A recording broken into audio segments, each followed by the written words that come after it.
नमस्ते, अभिवादन आपका है इनोसेंट इन्वेस्टर के इस नए वीडियो में। बाजार की आज की क्लोजिंग बुरी नहीं थी 17,548, लेकिन कल की ओपनिंग बहुत दमदार होने वाली है। 100 पॉइंट ऊपर इस वक्त सिंगापुर वाली बाजार ट्रेड कर रही है। क्या सच में 100 पॉइंट ऊपर हम खुलने वाले हैं? चांसेस हाई हैं। इंपॉर्टेंट लेवल्स जो रहेंगे निफ्टी के हम आपको बताएंगे, थोड़ा सा बने रहिएगा, कुछ इंपॉर्टेंट बातें करेंगे FII के बारे में। सबसे पहले intraday performance. Grasim by call थी यहाँ पर और सारे टारगेट हिट हुए यहाँ पर। उसके बाद सिप्ला यहाँ पर भी बाई कॉल थी, उसके बाद टारगेट 2 आया यहाँ पर, ऑल टारगेट हिट नहीं हुए। याद रखिएगा टारगेट 3 होते हैं हमारे, टारगेट 1, टारगेट 2 और टारगेट 3। सेटअप आपको तीनों ही टारगेट हिट कराने के बाद 1.2% का प्रॉफिट देता है। टारगेट 2 का मतलब होता है 0.9% का प्रॉफिट, जो कि अप्रॉक्सीमेटली 1% भी आप कह सकते हो। ठीक है, रिलायंस यहाँ पर मात्र टारगेट 1 आया, लेकिन यहाँ पर टारगेट 1 पे प्रॉफिट बुकिंग मैं नहीं कर पाया। क्यों नहीं कर पाया? क्योंकि स्टॉक वहाँ से तुरंत रिवर्स कर गया और जब रिवर्सल आया तो मुझे यहाँ पर मात्र 6 रुपये का प्रॉफिट मिला है, जो कि काफ़ी छोटी बात होती है। तो मैं यहाँ पर सिर्फ कहने के लिए बोल सकता हूँ टारगेट 1 के पास प्रॉफिट बुक किया हूँ, लेकिन एग्जैक्टली मुझे टारगेट 1 मिला नहीं। ठीक है, ICICI प्रूडेंशियल लाइफ, ये था हमारे लिए किस्मत का खेल, क्योंकि यहाँ पर हमको ट्रेड तो बढ़िया मिला था सेल साइड का। हमको इस वाली कैंडल पे सेल साइड का ट्रेड लेना था, लेकिन हुआ क्या, ये स्टॉक रिवर्स कर गया और एग्जैक्टली 694 रुपये 50 पैसे यहाँ पर मेरा स्टॉप लॉस था, जो कि यहीं पर हिट हुआ और उसके बाद स्टॉक फिर से नीचे गिरा है। टारगेट 1 तो यहाँ पर बड़े प्यार से हमको मिल जाता, लेकिन हमें पहले स्टॉप लॉस मिल चुका था, तो यहाँ पर किस्मत हमारे साथ नहीं थी। सेटअप यहाँ पर एग्जैक्टली फेल नहीं हुआ, क्योंकि स्टॉक नीचे गिरा है बस स्टॉप लॉस हिट करके। ठीक है, एग्जैक्टली जहाँ पर सेटअप का फेलियर रहा वो था स्टेट बैंक ऑफ इंडिया। यहाँ पर सेटअप फेल हुआ, मतलब इकलौता स्टॉक 5 में से केवल एक स्टॉक है यहाँ पर सेटअप फेल होता है। बाई साइड का ट्रेड हमको यहीं पर ले लेना था। कुछ लोगों को 5 मिनट की कैंडल पे फ्लैग पैटर्न जैसी चीज़ भी दिखी होगी, लेकिन वही फेलियर हो गया उसका। यहाँ पर कई सारे पैटर्न्स फेल हुए और उसके बाद हमें यहाँ पर स्टॉप लॉस देना पड़ा।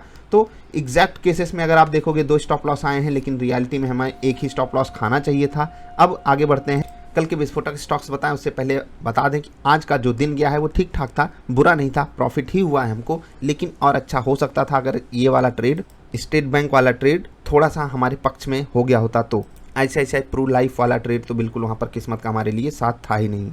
कल के विस्फोटक स्टॉक्स बताएं उससे पहले बता दें, अगर आपको हमारे सेटअप पे ट्रेड करना है बाई कॉल और सेल कॉल पे, जो आपको सेटअप प्रोवाइड करता है, तो आप ज्वाइन कर सकते हो वेबसाइट के माध्यम से।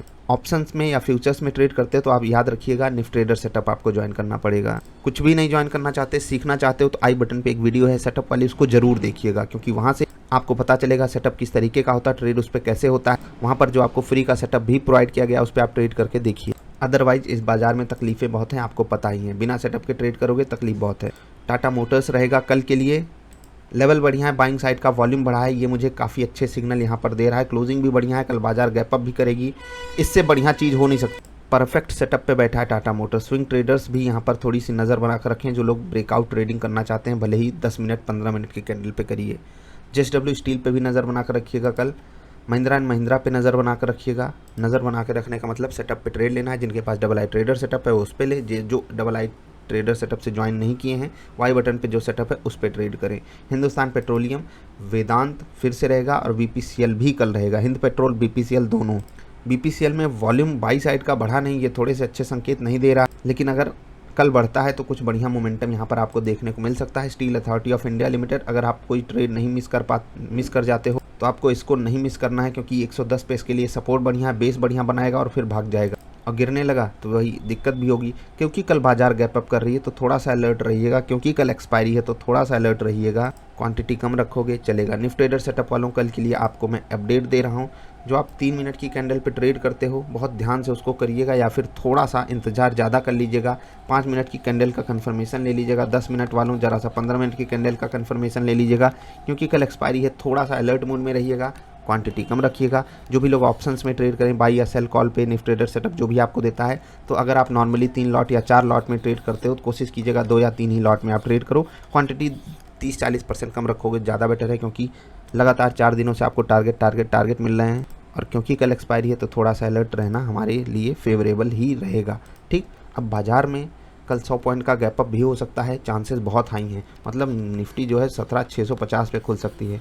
पहला इंपॉर्टेंट रेजिस्टेंस जो बाजार के लिए बनकर आ रहा है 17,630 का, ये आपको नज़र बना कर रखनी है। इस हिसाब से, हमारे हिसाब से बाजार लगभग 75 पॉइंट का गैप अप करनी चाहिए, इसको याद रखिएगा। अब 17,630 के बाद जो बड़ा रेजिस्टेंस है 17,665 का है और उसके बाद 17,705 का है। ठीक, इन लेवल्स पे आपको फोकस रखना है। गिरती हुई बाजार में क्या रहेगा इंपॉर्टेंट लेवल? 17,555, ठीक है। 555 ये रहेगा पहला इंपॉर्टेंट सपोर्ट लेवल, क्योंकि बाजार कैप अप कर रही है इसलिए ये मैं आपको लेवल बता रहा हूँ। उसके बाद 17510 का लेवल रहेगा, इन पे आपको फोकस रखना है, इंपॉर्टेंट बहुत हैं ये लेवल्स। और 17475 इन लेवल्स पे आप फोकस रखिए, ट्रेड कीजिए और फिर बताइए आपका रिजल्ट कैसा आता है। अभी हम आपसे अलविदा ले रहे हैं, जल्दी मिलेंगे आपसे ढेर सारी अच्छी वाली वीडियोज़। FII DII का डेटा डिस्कस कर लेते हैं, पॉजिटिव और नेगेटिव बातें आपको बता देते हैं। 2 दिन के अंदर अगर आप देखोगे तो लगभग 4000 करोड़ की खरीदारी किए हैं कौन, DIIs। ये काफ़ी पॉजिटिव संकेत है अपनी बाज़ार के लिए, चाहे यहाँ पर हो चाहे यहाँ पर हो, दोनों जगहों पे मिलकर 2000 करोड़ यहाँ 1800-1900 करोड़ यहाँ पर खरीदारी कर रहे हैं DIIs। FIIs ने भी यहाँ पर माल बेचा नहीं है, ठीक है, एक दिन खरीदा एक दिन बेच लिया, थोड़ा बहुत ऊपर नीचे डेटा हो गया, लेकिन कोई बात नहीं। DIIs का हमारे पास सपोर्ट है, FIIs परेशान नहीं कर रहे हैं हमको, इसीलिए हम यहाँ पर स्टेबल हैं।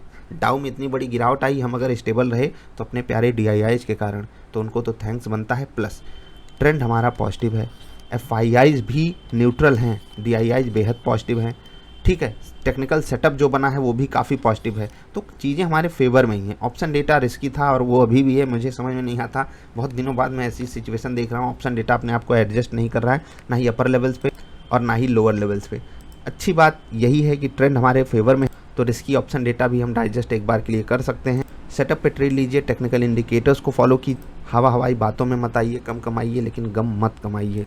तो कल बाजार जो कैप अप करेगी वहाँ पर आप एक बार के लिए सेलिंग प्रेशर जरूर देखोगे, क्योंकि कल एक्सपायरी है, तो हो सकता है वही आपको कल के दिन का टॉप भी बनता हुआ दिखाई दे जाए। कल जितने भी लोग डबल आई ट्रेडर सेटअप पे ट्रेड करेंगे वो कोशिश ये करेंगे टारगेट 2 आ जाने के बाद सारी जो चीज़ें हैं उसको आप अंडर कंट्रोल कर लीजिए। उसके बाद टारगेट 1 की तरफ स्टॉक अगर गिरने लगे तो आप प्रॉफिट बुक कर लीजिए, क्योंकि अच्छी परफॉर्मेंसेस के बाद जब बुरे वाला दिन आए उस दिन हम पहले से अलर्ट रहें तो ज़्यादा बेटर रहता है। अभी इतना ही। इससे पहले मैंने टाटा ग्रुप के ऊपर एक वीडियो डाली है, वो ज़रूर देखिएगा, उसमें आपसे एक सवाल भी पूछा, उसका जवाब ज़रूर देना है। वीडियो देखने के लिए आपका आभार, नमस्कार।